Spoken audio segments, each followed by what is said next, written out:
I'm reading from the book of Revelation, chapter 14, verse 13. And I heard a voice from heaven saying unto me, Write, blessed are the dead which die in the Lord from henceforth. Yea, said the Spirit, that they may rest from their labors, and their works to follow them.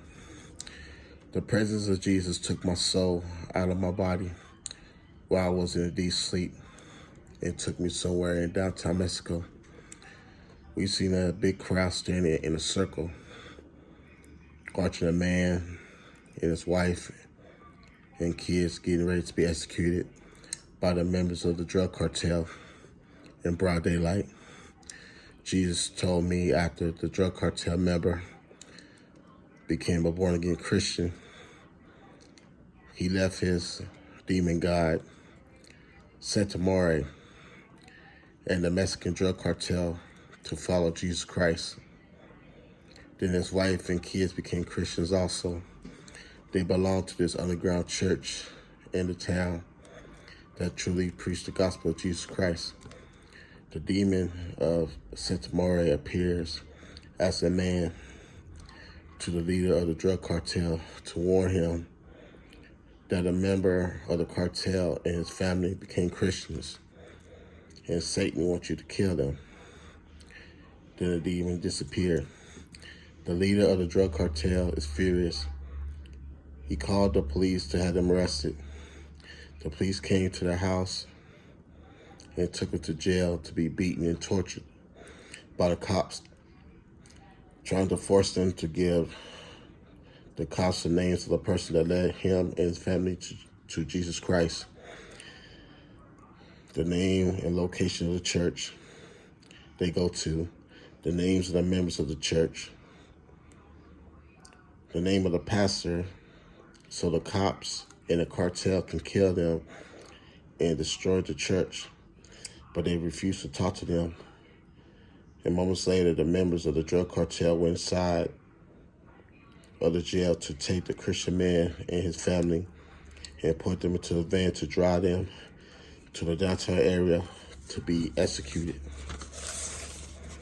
The cartel member told him, if you tell us, we will give you and your family mercy with a quick, painless death. But if you refuse, you and your family will have a slow, painful death. The Christian man told him, we will not betray Jesus Christ by telling you anything.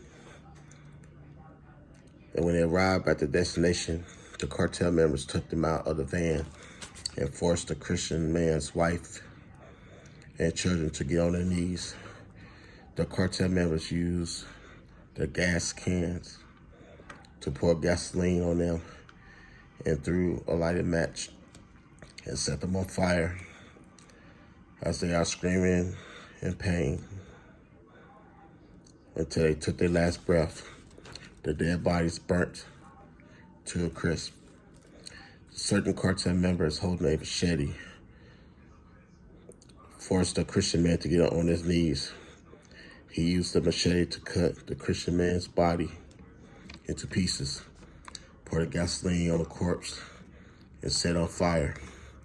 Then all of a sudden, the presence of Jesus convicted the cartel member's conscience for brutally killing the Christian man.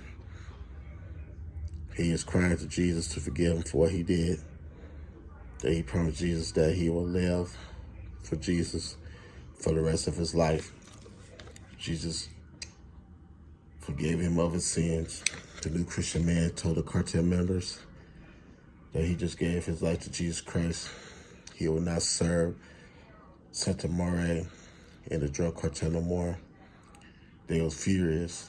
They tied him up, put him into a van.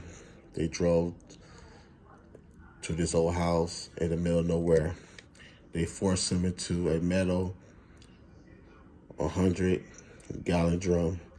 They poured dangerous chemicals on him until it fell up to his neck. He is screaming in pain because the chemicals is burning his skin. They closed the lid and welded it shut so he couldn't escape. He died a slow, painful death hours later. The next day, the cartel member opened the metal gallon drum.